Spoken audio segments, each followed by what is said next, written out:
Nós estamos aqui na Sociedade de Estudos Espíritas Francisco de Assis, hoje, dia 20 de março de 2023. E hoje nós recebemos, com todo carinho e com muita alegria, o nosso irmão Mário Henrique Fonseca, trabalhador do Centro Espírita Eurípides Barçanufo, aí na Taquara, né? É vizinho dos companheiros do CEOI. Tem muita gente que é do CEOI, que é aí do CEOI Isso mesmo. Alves. Então, é uma felicidade receber esse nosso amigo. Espero que ele possa retornar outras vezes à nossa casa para fazer futuros estudos. E o nosso irmão vai conversar conosco hoje sobre este livro, esta obra de Francisco Cândido Xavier, pelo Espírito de Emmanuel, que tem por título Versão Prática. Esse texto de Emmanuel vai fazer uma reflexão da questão 627 de O Livro dos Espíritos. Mas antes de iniciarmos a nossa reunião pública, eu vou fazer a leitura dessa obra de Lourival Lopes, Sempre Alegre. E a lição de hoje, escolhida, é unir-se a Deus. E Lourival Lopes, nessa lição, diz assim: supera a ti mesmo, reúne todas as forças e prepara o teu ser integral para o exercício de elevação. Põe-te de joelhos espiritualmente, dobra o teu querer humano perante a divindade. Deixa escapar do teu peito uma sentida prece e reconhece-te parte do grande Deus. Celebra com ele a tua filiação e faze vibrar a tua centelha interior. Assim, fortaleces a tua alegria e aumentas a paz. Deus, que tudo sente, recebe o teu vibrar e expande sobre ti bem-estar e prosperidade. Sê com Deus o único ser, uma unidade, uma só vibração, uma mesma energia, e aproveita a força que nasce do teu contato com Ele. Sente-te feliz, Deus é a maior alegria que existe. Então, nesse momento, vamos elevar o nosso pensamento ao alto, ao Pai Criador, a Jesus, a Francisco de Assis, Eurípides Barçanufo, nosso irmão Jesus Gonçalves, e essa pleiade de espíritos superiores que se encontram a trabalho, que se encontram servindo ao Senhor, no socorro que fazem a todos os sofredores, a todos nós, espíritos ainda imperfeitos, que se encontram encarnados no planeta Terra. Que possamos, Senhor, buscar a cada dia a nossa transformação íntima, sempre nos espelhando no Evangelho do Senhor, no trabalho, no exemplo do Mestre Jesus.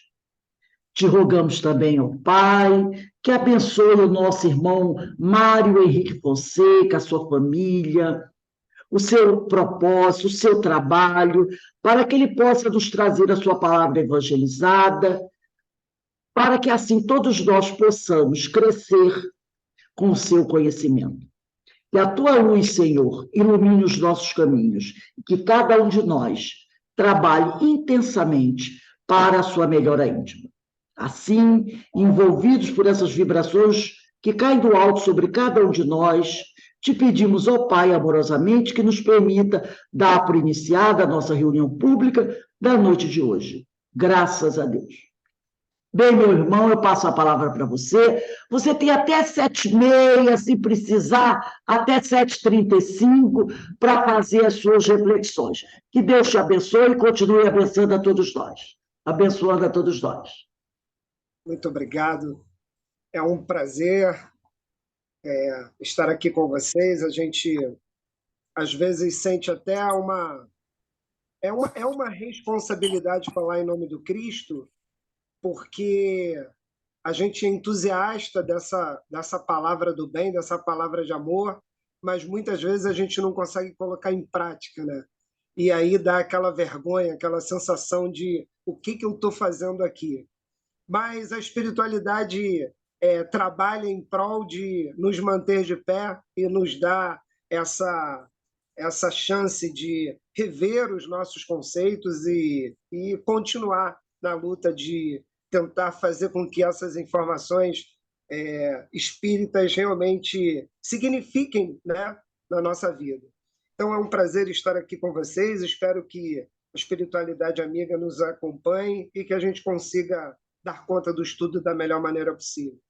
Bom, a nossa lição é versão prática, né, desse livro extraordinário, maravilhoso, que é a Religião dos Espíritos, psicografia do nosso querido Francisco de Assis, Francisco Cândido Xavier,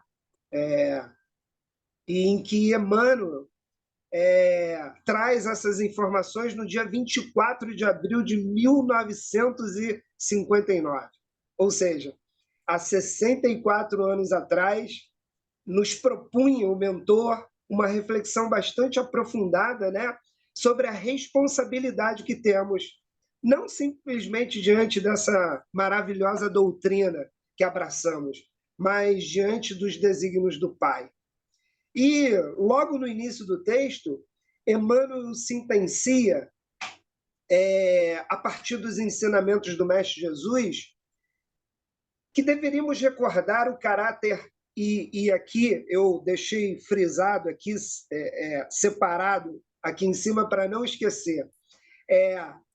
Emmanuel diz exatamente assim: deveríamos recordar do caráter funcional do Evangelho, buscando a versão prática desta sagrada função nos dias atuais.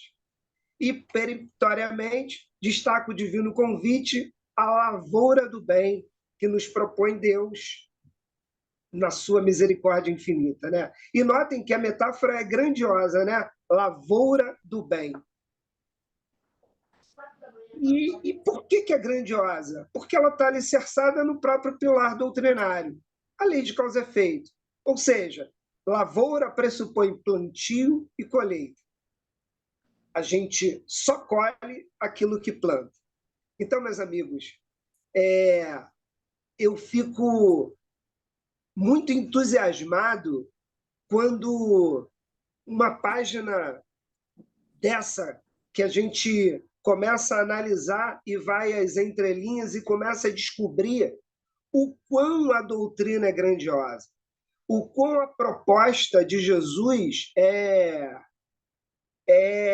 assustadoramente grande, né? E está aí nos convidando para a transformação e para que façamos parte desta pleiade de espíritos que trabalham de maneira entusiasmada, compromissada, para a transformação desse planeta. Isso é grandioso, né? Então, quanto mais nós estudamos, mais a gente consegue flagrar o quanto é monumental essa doutrina chamada Espiritismo. E aí eu volto, né, na ideia da lavoura do bem. E pensando na lavoura do bem, não por acaso eu lembrei do Espírito de Verdade no prefácio do Evangelho segundo o Espiritismo, eu vou pedir licença para ler para vocês, em que o Espírito de Verdade diz o seguinte: os Espíritos do Senhor, que são as virtudes dos céus, qual imenso exército que se movimenta ao receber as ordens do seu comando, espalham-se por toda a superfície da terra e, semelhantes a estrelas cadentes, vêm iluminar os caminhos e abrir os olhos aos céus. Eu vos digo em verdade que são chegados os tempos em que todas as coisas hão de ser reestabelecidas no seu verdadeiro sentido, para dissipar as trevas, confundir os orgulhosos e glorificar os justos. As grandes vozes do céu ressoam como sons de trombetas, e os cânticos dos anjos se lhes associam. Nós vos convidamos, a vós homens, para o divino concerto. Tomai da lira, fazei uníssono as vossas vozes, e que num hino sagrado elas se estendam e repercutam de um extremo a outro do universo. Homens, Irmãos a quem amamos, aqui estamos junto de vós. Amai-vos também uns aos outros e dizei do fundo do coração, fazendo as vontades do Pai que está no céu. Senhor, Senhor, e podereis entrar no reino dos céus. Essa é a palavra do Espírito de verdade. E uma coisa que me chama atenção e que vai ao encontro da proposta de Emmanuel é que esta metáfora da lavoura do bem é a ideia de que todos nos sintamos convidados ao plantio do bem, ao plantio do amor. E quem são esses espíritos que estão espalhados por esse orbe trabalhando? Aqueles que decidiram trabalhar, aqueles que abraçaram a causa. E por que não nós não nos sentimos hoje envolvidos e partícipes desse grande projeto? Por que não? Talvez porque estejamos entendendo de maneira equivocada esse grande convite, né? E aí eu lembrei da pergunta 132 do Livro dos Espíritos, quando Kardec pergunta, né, questiona de maneira muito incisiva e muito simplória: qual o objetivo da encarnação dos espíritos? E a resposta dos espíritos é direta, provocativa e sentenciosa. Deus lhes impõe a encarnação com o fim de fazê-los chegar à perfeição. Estamos, então, meus amigos, diante de um dogma doutrinário. Ou seja, é uma verdade inquestionável. A gente está aqui para evoluir.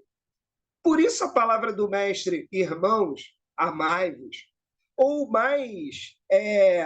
de maneira mais detalhada, mais rebuscada, faça aos outros aquilo que você gostaria que os outros fizessem a você. Porque a medida está no outro, porque a medida está no amor. E a renovação do espírito, né, nesse ato impagável de vencer-se a si mesmo, é o grande objetivo da encarnação, é por isso que a gente está aqui.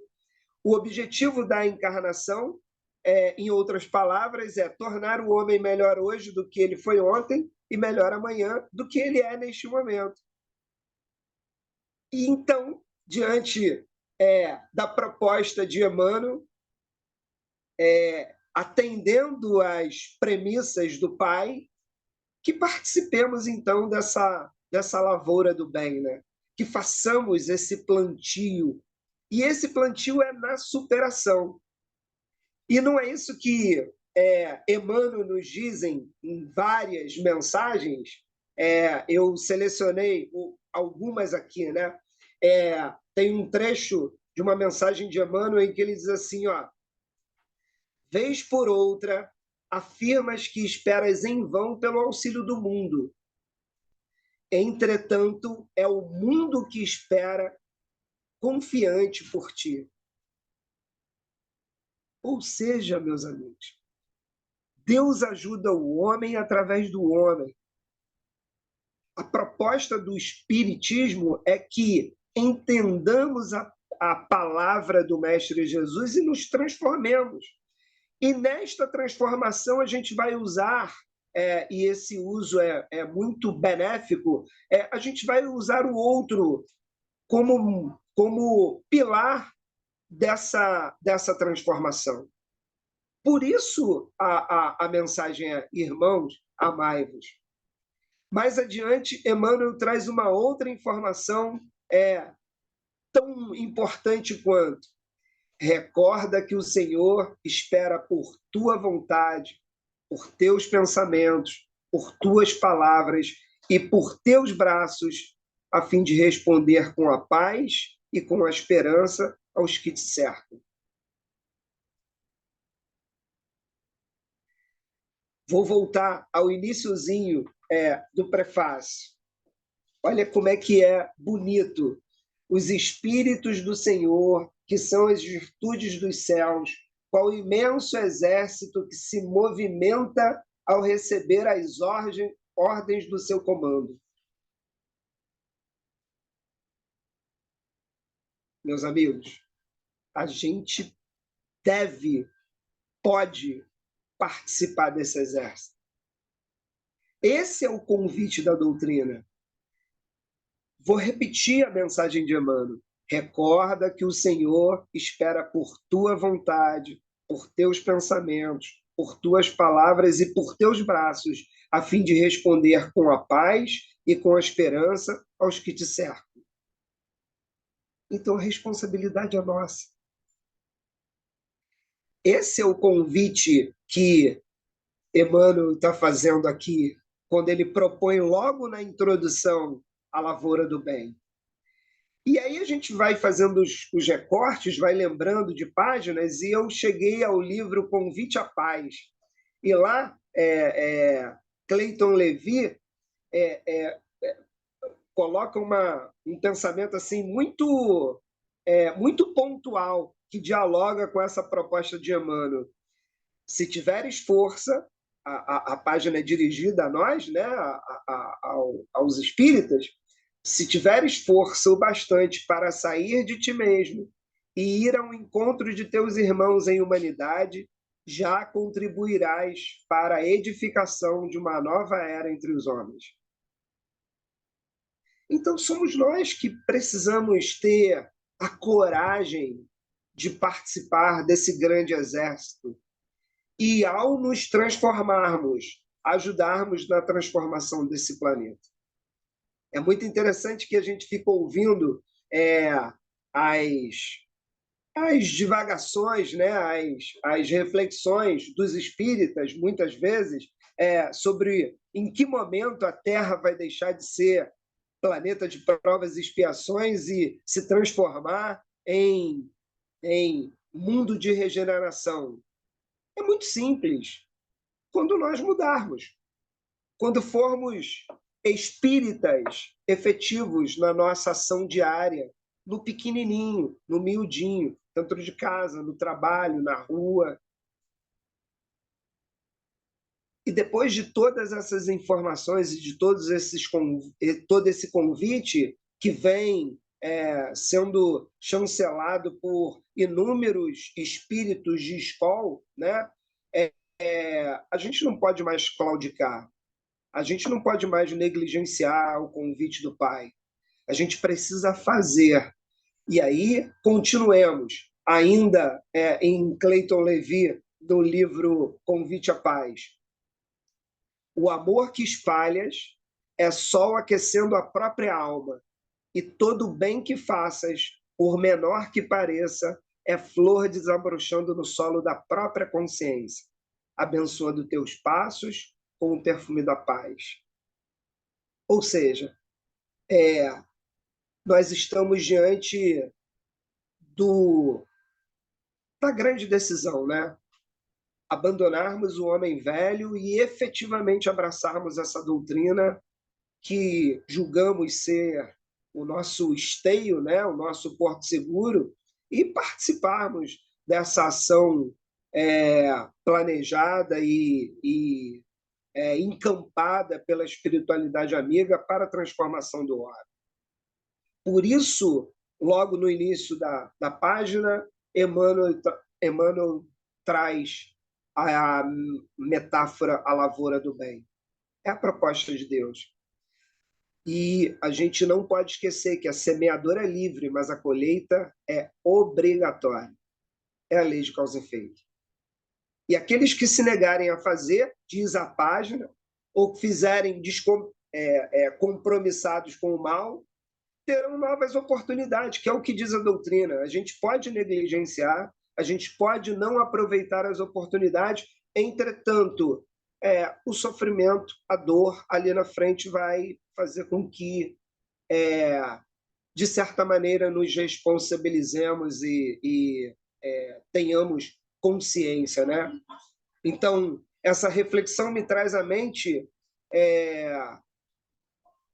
uma passagem, acho que vocês devem conhecer, que é uma passagem de Hilário Silva, no livro A Vida Escreve, em que ele narra o grande encontro de Eurípides com Jesus, né? Eu vou ser bastante objetivo aqui e resumir um pouquinho, né? Hilário conta essa história de uma forma muito mais bonita, mas peço perdão pela dificuldade em traduzi-la. E aí conta-nos Hilário que Eurípides Barçanufo, né, em seus corriqueiros momentos de desdobramento, num determinado momento começa a levitar e em espírito ganha altura e vai percebendo as grandezas do universo, né?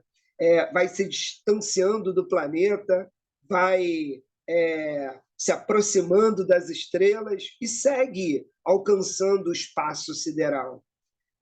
E, de repente, ele começa a perceber que ele está chegando num lugar de imensa beleza, um lugar de uma grama verdejante, um horizonte límpido e assombroso de belo, flores perfumadas, multicoloridas, borboletas, pássaros.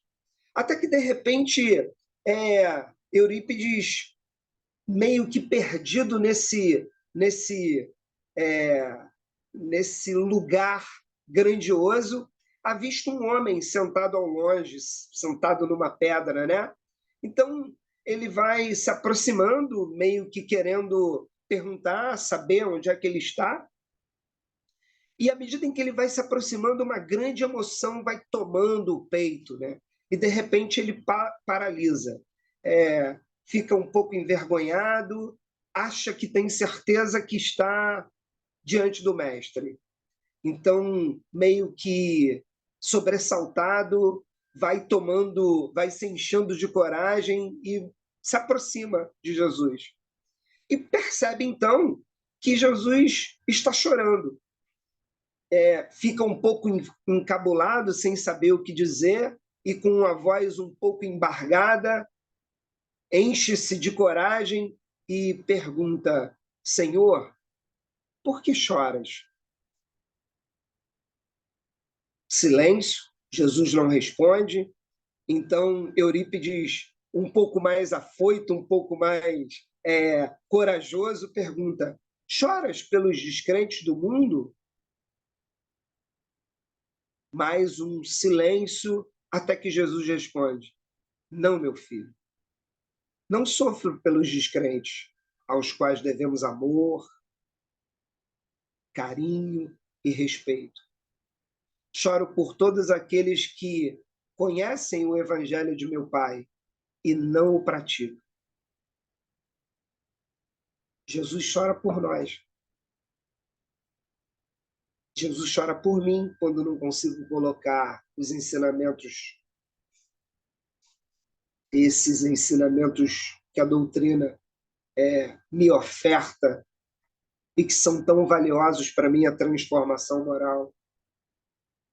Jesus chora porque a proposta é que abracemos a doutrina de maneira efetiva e façamos.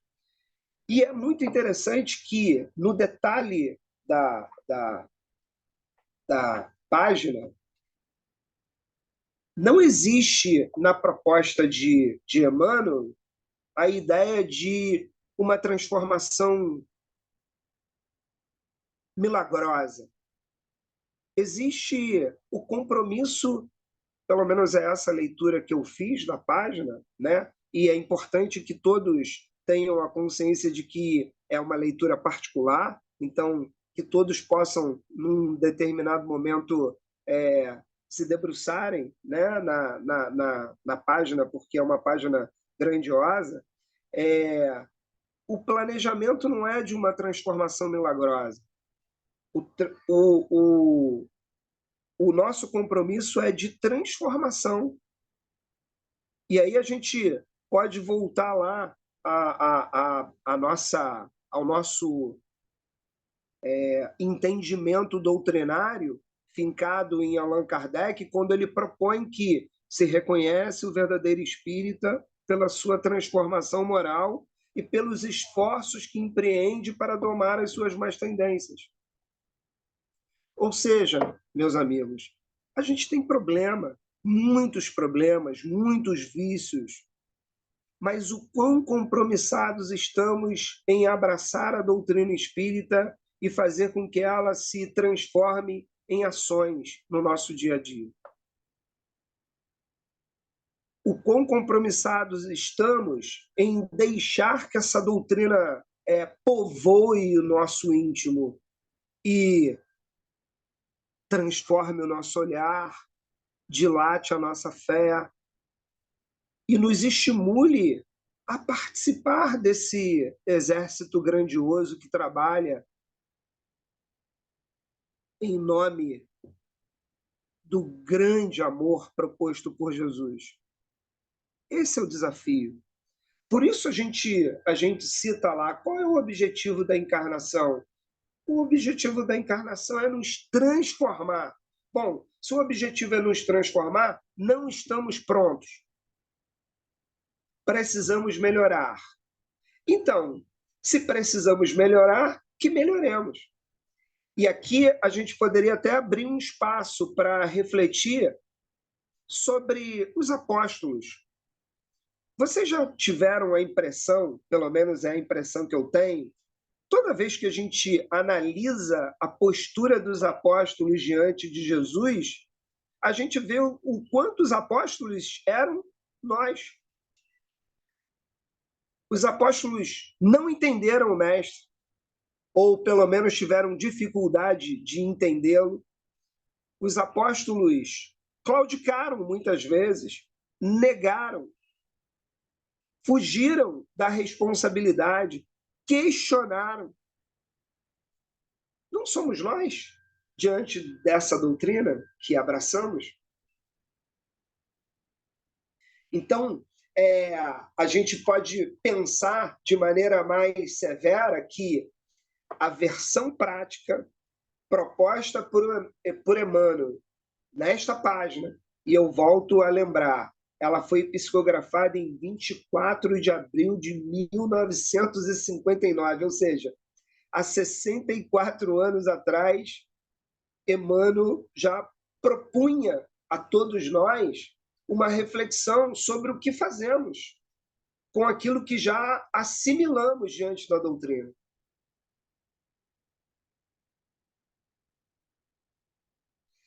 Quando a gente lembra dessa passagem de Eurípides, né? Encontrando com o mestre, e também é a metáfora, né? Bonita, né?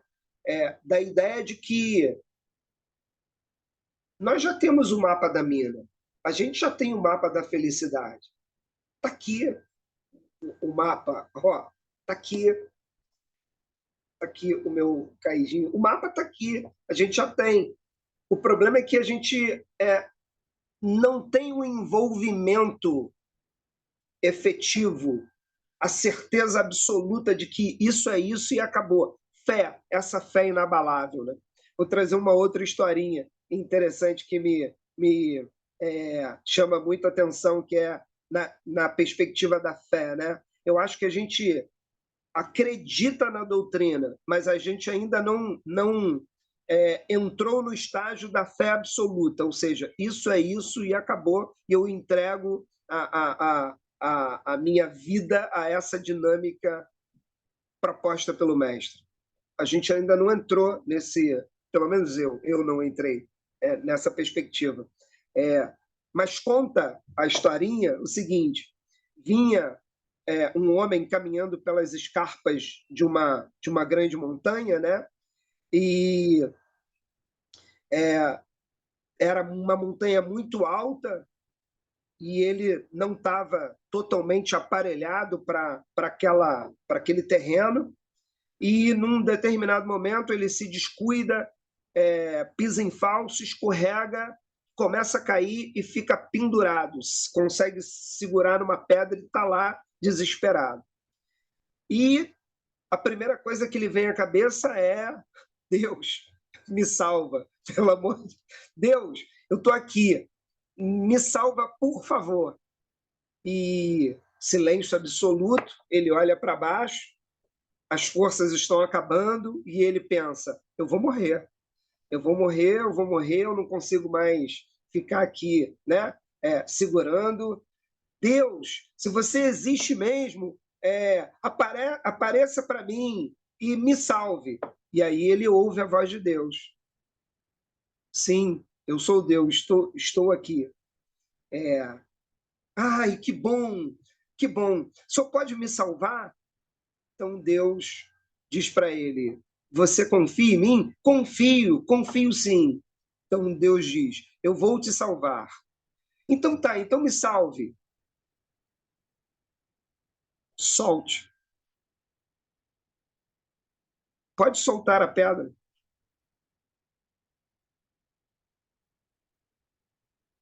Eu não soltei a pedra. Alguém aqui vai soltar a pedra? Essa é a nossa perspectiva de fé. Quando Deus diz: aí, solta a pedra, vai, larga, que eu vou te salvar, a gente não tem essa fé. A gente ainda não estabeleceu essa conexão íntima e inquestionável com essa força que dirige a nossa vida. E esse é o desafio. Eu vou propor aqui uma outra reflexão. Quantos de nós, eu falei aqui, né? Essa página tem 64 anos. Quantos de nós, num período de 20 anos, 30 anos, 40 anos, 50 anos, não enfrentamos inúmeros problemas? E aí a gente faz um exercício, a gente volta lá para aquele problema gigantesco que a gente imaginava que não teria solução. Esse problema que a gente naquele momento entendia que não teria solução, ele foi solucionado. Porque a vida é assim. Porque a gente vai vivendo as experiências. E esses problemas eles são solucionados exatamente porque existe uma engenharia divina que dá conta, porque chega o amigo, porque de alguma forma a porta abre, porque de alguma forma a coisa acontece, porque a proteção é efetiva, meus amigos. É que a gente ainda não acredita. E eu acho que aqui está o pulo do gato, quando nós entendermos de verdade que a proposta de Emmanuel, quando diz que a versão é prática, a versão dessa proposta divina tem que sair do campo intelectual para a ação. Por isso que Jesus, numa simplicidade absurda, que é tão simples que chega a ser monumental, diz: fora da caridade não há salvação. Por quê? Porque Jesus entende que o outro é a dinâmica do nosso crescimento. Irmãos, amai-vos, amai-vos, amar um ao outro, porque o outro é a dinâmica do nosso crescimento. Faça aos outros aquilo que você gostaria que os outros fizessem a você. Olha como a sacação de Jesus é tão grande que, assim, qual é a grande luta da doutrina espírita para com a nossa essência? Combater o orgulho e a vaidade e o egoísmo, né? Orgulho, a vaidade e o egoísmo. Olha só, a proposta de Jesus é: faça aos outros aquilo que você gostaria que os outros fizessem a você. Ou seja, o que Jesus está propondo é que a gente faça um exercício, mesmo olhando para a gente, para o nosso umbigo, faça aos outros aquilo que você gostaria. Parece que a proposta parte de nós, mas não. É só exercício, porque num determinado momento a gente só vai olhar para o outro, porque o outro importa. Por isso essa pleiade de espíritos está aí espalhada pelo mundo trabalhando. Jesus poderia estar no Caribe, lá no último planeta maravilhoso tomando suquinho de frutas evoluídas. E está aqui trabalhando, gente, cuidando da gente, os estrupiados. Então, à medida que entendermos que essa versão prática proposta por Emmanuel, no sentido de participarmos efetivamente, e a proposta é essa, participarmos efetivamente dessa lavoura do bem, no momento em que conseguirmos plantar efetivamente, nós vamos dar um salto qualitativo nesse nosso miudinho, né? Na nossa família, no espaço em que habitamos, e vamos impactar no mundo maior. Essa é a proposta. E eu fico pensando o quão de oportunidades grandiosas a gente perde, né? Eu estou aqui, eu tenho mais uns 10 minutinhos, eu vou contar mais uma historinha para vocês. Eu sou professor, trabalho em várias escolas, e certa feita eu estava de uma escola para outra, não tinha tempo de almoçar, estava na correria, parei no McDonald's. Existe, né, um McDonald's no trânsito entre uma escola e outra. Parei no McDonald's para comer rapidinho e tal, e estou lá na fila esperando, e aí vem um menininho e vira-se para mim e diz assim: moço, você paga um lanche para mim? Aí eu olhei para ele de maneira insensível e disse assim: espera só um minuto. Ele não sentiu muita força na minha espera só um minuto, saiu, eu fiquei ali, comprei o lanche, sentei para comer e comecei a, a me incomodar comigo mesmo. A me incomodar demais comigo. Por que eu não comprei o lanche para o menino naquela hora? Por que eu não botei o menino para sentar comigo ali? E eu pensando, e eu pensando, e eu pensando, e comendo, e aquele lanche já não tinha mais nenhuma graça. E aí eu terminei de comer e fui atrás do garoto, envergonhado. Fui atrás do menino, fui no estacionamento, olhei, e cadê o menino? Sumiu, foi embora. E se vocês me perguntarem, eu tinha dinheiro para pagar? Tinha. Eu tinha tempo para sentar com ele, comer com ele? Tinha. E por que eu não comprei? Por que eu não fiz? E o menino foi embora. E eu perdi a oportunidade de participar da lavoura. Eu não plantei. Tá bom, eu aprendi um pouquinho, Mário, perdeu a oportunidade, vacilou, Papai do Céu está chateado com você. Mas a gente precisa transformar. E essa transformação não é do outro, essa transformação é nossa, o compromisso é nosso.